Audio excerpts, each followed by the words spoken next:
Alright, hello everyone, and welcome back to Daily Outlook 1000 Day Challenge. This is day 685, so let's get things started. Alright, so first and foremost, the balance remains the same. There's no change in terms of equity-wise. I'm still in the midst of finalizing what I'll be doing in terms of experimental trade setup for this upcoming in the July sale. But other than that, that is what it is. And if you look in terms of the US market yesterday, we did have a green doji candlestick, the rejection of both sides. So I see right now things looks a little bit choppy. So I do think that we could potentially still see further downside actually also consolidate over here is what I would be thinking of. But apparently now we're breaking towards the downside towards this key support region itself. And if you look far back, the reason why I do think that it could be a short-term support itself. Yeah, it's basically because over here we did see a very key resistance region and resistance rejection region before we actually break above and climb all the way up. So if we do go all the way back down, you'll be very clear distinct potential strong support over here.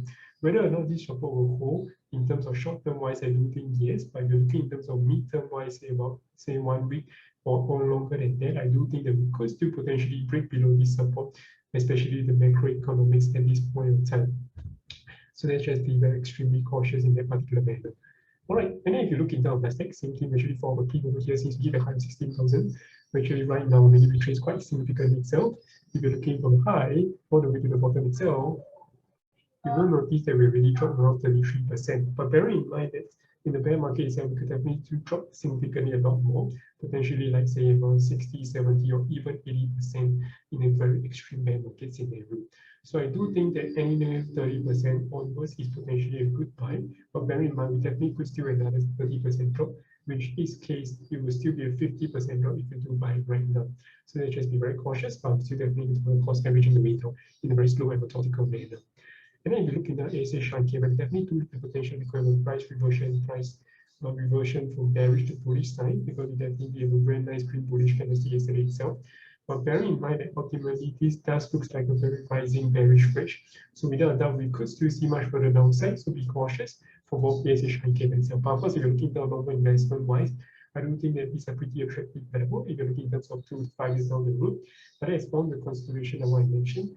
Not discounting the fact that you must also consider that with the China or Chinese government kind of regulations and management of monetary policy, it may have a negative impact on how stocks may do as well or less well compared to the US stock market in the long run in that sense. And then finally for Bitcoin itself, we still do together have another bearish day, even though today I did previously thought that we would potentially have a decent course. Unfortunately, we did not because I do see that we did have a very strong in terms of pickup volume. And then we also have a very nice green bullish candlestick. Unfortunately, we didn't break above strong enough and continue the momentum. And see here, we did go above it slightly, but then the momentum didn't carry the way through. We were clearly rejected, and we are now off to a downside itself. You can also see that the volume is actually also greater. So with that, it does hinder. It does hint that there is actually a lack of liquidity or people buying it and cautiously, and people are a little bit more cautious as of this moment in time. So where people will be potentially looking to buy will potentially be around this 19 to 20K region itself. There could be another region that people will be keen to. Otherwise, we'll definitely be potentially seeing the 14K mark, even the 10 to 11K mark. So I'm extremely cautious in terms of a potential momentum that we could see. So I'm preparing in terms of cash position to buy if we do switch to this extremely attractive level, which I do see that if you look in terms of 3 to 5 years down the road, we could very much be hitting 6-digit kind of Bitcoin in the near of 100 to 200K. So if you actually do buy at this 15 or 20K region itself, you're definitely looking to have around 5 to 10x gain in the next 3 to 5 years. Or in the next 3 to 5 years, I do see us seeing 60G Bitcoin in a 100 to 200K region. So you're potentially be seeing a 5x gain in the next 3 to 5 years. All right. Otherwise, that's more or less about it. If you guys have any questions, feel free to drop by your comments below. I'll see you guys tomorrow. Take care. Bye.